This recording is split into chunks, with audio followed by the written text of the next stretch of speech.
Da gusto, ¿verdad?, escuchar todo esto porque el resultado es muy fructífero, ¿no? Muy productivo. Ya lo vimos ayer y lo volvimos a ver hoy, ¿no? O sea, se está trabajando mucho y bien, ¿no? Entonces, desde el punto de vista de un evaluador, cuando nos toca ser de evaluadores, pues, sin duda el resultado y la respuesta es óptima, ¿no? Porque, en fin, se ha trabajado bien, yo no se ha dicho, pero ahí, cuando se habla de artículos, incluso de algún libro, se está hablando de investigaciones individuales, de tesis, en fin.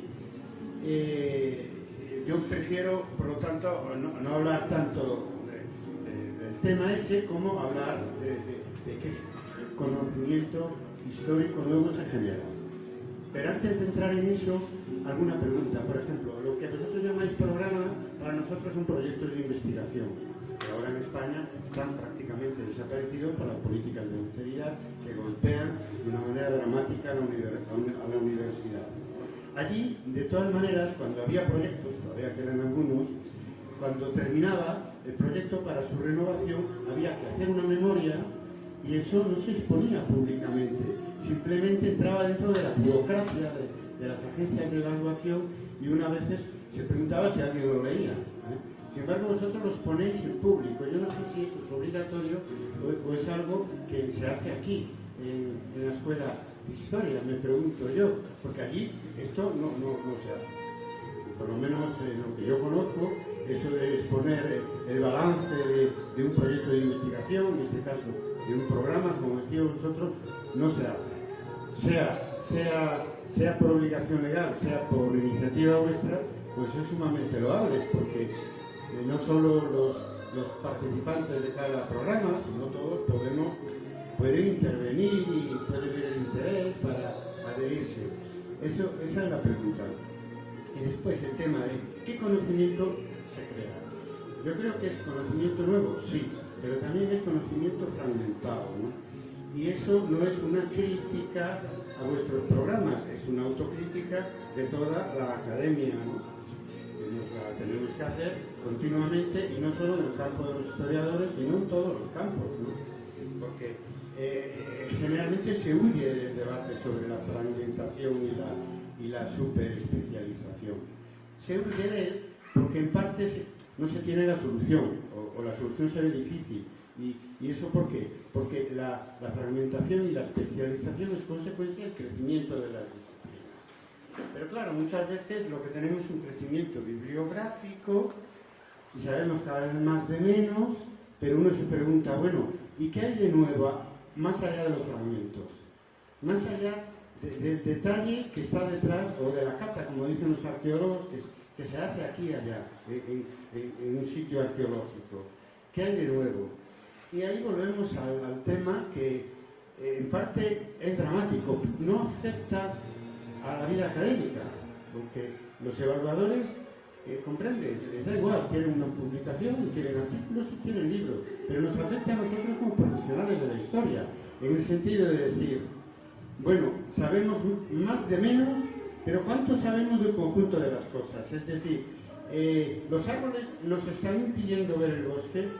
Podemos tener una visión de conjunto, o por lo menos algunas visiones de conjunto.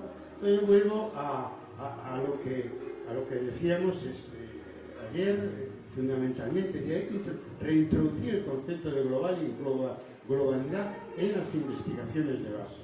Y eso se puede hacer por dos vías. O como hacían en historia regional comparada, tipos interdisciplinares, que cada uno pues tiene un enfoque especializado diferente a la hora de tratar un tema. No es la interdisciplinaridad con otra disciplina, es una interdisciplinaridad al interior de la historia. O se puede hacer individualmente, pero tocando varios palos. Es decir, o se hace una orquesta con varios músicos, o somos hombre o mujer orquesta. Y ambas cosas son factibles para poder, no digo yo reconstruir el bosque entero, reconstruir por lo menos bosques, masas de cosas, que nos permitan tener una idea de conjunto. Otra vía es hacer, por ejemplo, un manual, ¿no? Un manual después donde se sinteticen las muchísimas cosas, pero la experiencia que viene del estructuralismo y que está muy implantada en ciencias sociales, también en el campo de la historia, es que realmente si tú haces la parte colonial, tú haces la parte de independencia, tú haces la parte de conflictos, tú haces la parte del género, tú haces... Y así se construyen los libros colectivos, ¿no?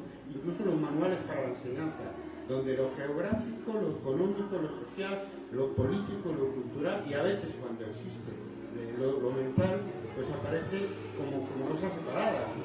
Entonces ese es el problema, yo creo, práctico mayor que tenemos para el futuro de nuestra disciplina, que no nos afecta tanto como académicos, porque ya digo, eso no lo exigen las agencias de evaluación ni cosa parecida, ¿no? Ni los programas de las facultades o de los departamentos, pero nos afecta a nosotros en algo tan esencial como nuestra función, no digo social solo, nuestra función en el conjunto de las ciencias o en el conjunto de las disciplinas humanísticas, como queráis.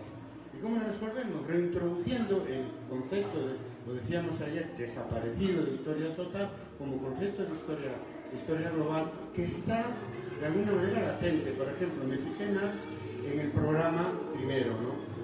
Y Manuel, por ejemplo, estudia, en fin, los líderes de la independencia aquí, pero en relación con la situación de España. O sea, siempre se está buscando la interrelación entre los conflictos y el poder,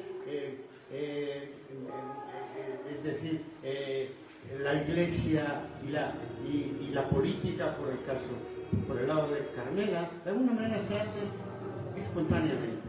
¿Por qué?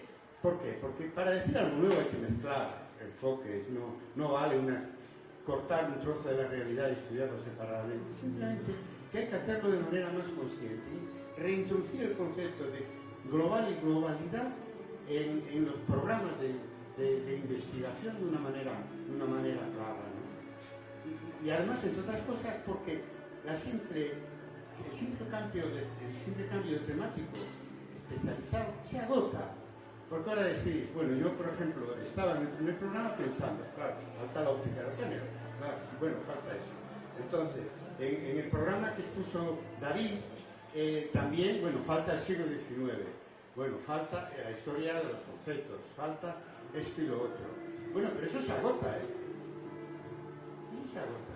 Porque llega un momento, sobre todo, y está pasando en algunos temas, que hay muchos investigadores tratando los fragmentos y ya no quedan fragmentos. Entonces, ¿qué queda? Pues coger el archipiélago, integrarlo en puentes. Y no queda otro. Y eso es la posibilidad. Porque, claro, los partidarios de las nuevas historias del siglo XX, ya un poco mayores, presumen de que han tocado todos los palos. Es decir, realmente, temáticamente se han multiplicado las posibilidades de nuestra disciplina, estudiar multitud de cosas. ¿Y qué queda para las nuevas generaciones? Pues aplicar el enfoque de globalidad. Yo ahora veo como los físicos que tienen la teoría del Big Bang y con eso, en esa dirección investigan todo, por ejemplo, o la teoría buscan la unificación de las tres fuerzas de la naturaleza y están con el tema de las cuerdas, cosas así. Yo no diría que llegáramos a tanto, pero sí que desde posiciones teóricas, o sobre todo desde el punto de vista de investigaciones prácticas intradisciplinares, pues en un momento dado podamos sacar a nuestra disciplina del estancamiento, eso de seguir los caminos trillados, porque ya es muy difícil descubrir territorio nuevo, como decía la Duque, es muy difícil. Hombre, tú puedes decir, es que una vez en historia medieval se hacía monografía de monasterios y ya trabajamos una década, 2, 3 haciendo monografías y me decía un colega, es que este monasterio todavía no fue estudiado, pero es que eso es la ley de rendimiento ejerciente, es una disciplina aplicada al saber académico, ¿no? Y yo creo que hay otros mundos, pero están en esto. Y están en el mundo que ya conocemos sobradamente. Y ahí sí que hay que iniciar caminos inéditos, caminos nuevos, ¿no? Y tratar de combinar. Yo me empeñé también por una vía escasamente ortodoxa. Vivo en una aldea medieval, de origen medieval, que formaba parte de la jurisdicción de un monasterio que tiene sus orígenes en el siglo IX. Yo soy medievalista. Y me pidieron allí la comisión de fiesta que colaborara en un libro sobre la historia de la parroquia. Y claro, eso ni hay programa ni nada, eso lo hice por propio gusto y satisfacción, y yo no voy a experimentar cómo tratar los diferentes niveles de la realidad conjuntamente en un espacio tan pequeño a lo largo de un periodo tan amplio de tiempo. Hice ya una primera investigación que tiene que ser completada. Y bueno, a todo el mundo le gusta, pero no saben qué es lo que le gusta de lo que hice. Eso es de la Cueva de los Monjes al Burgo de Ponteúlla, desde el año 830 a 1197. Y veo que a todo el mundo le gusta, pero nadie sabe por qué le gusta. ¿Y por qué le gusta? Porque estamos interactuando constantemente entre lo económico, lo político, lo mental, lo geográfico, etcétera, constantemente, y con fuentes diversas, sin contárselo a nadie. Ya no, qué bien, qué cosa, se quedan así como muy sorprendidos. Bueno, ya hay después un trabajo de cómo se hizo eso, pero es una especie de experimento, en este caso personal, de cómo se puede emplear un enfoque global en una investigación, que después hay dificultad para situarla en el campo de las especialidades académicas. ¿Esto qué es? Porque es historia económica, es historia social, es historia del poder, es historia de las mentalidades. Y bueno, pues ¿qué habrá que hacer? Algo que no hicieron los nuevos historiadores del siglo pasado, pues abrir un apartado de historia global. Y ahí que se metan todas estas investigaciones. Si alguien encuentra otro nombre mejor, que lo haga. Y tenemos que ser capaces, y dentro de unas décadas va a ser imprescindible, porque si no, ya os vais a encontrar aquí, o los que os sucedan, a lo mejor menos, y van a decir, bueno, como tú decías, los artesanos en la independencia, pero eso se trató en los años 80. Pero bueno, y el clero también, ya se trató en los años 10 o en los años tal. Y los indios, pues también. Y llega un momento, ¿qué más tenemos que decir? Pues eso, no digo una visión teórica, que también se puede intentar, sino una investigación de conjunto. Y lo digo no porque tenga un modelo que se pueda hacer aplicado, lo digo porque creo que es el camino que experimentalmente deberíamos seguir.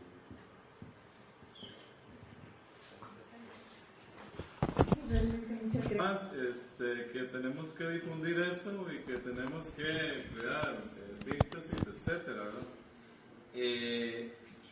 Bueno, lo primero que preguntaba sobre dar cuentas es como una tradición del CIAC. Yo no creo que haya otro lugar en la universidad que se haga esa declaración de cuentas así tan clara, ¿verdad? Ni es obligatorio hacerla. Para serte sincero, los informes de investigación pueden quedar en los programas y solamente los evalúa el Consejo Científico del CIAC, y ahí se podría quedar, y eso ir a un anaquel, o bien publicarse, pero la tradición ha sido abrir el espacio para que los investigadores expongan lo que han hecho en el último año.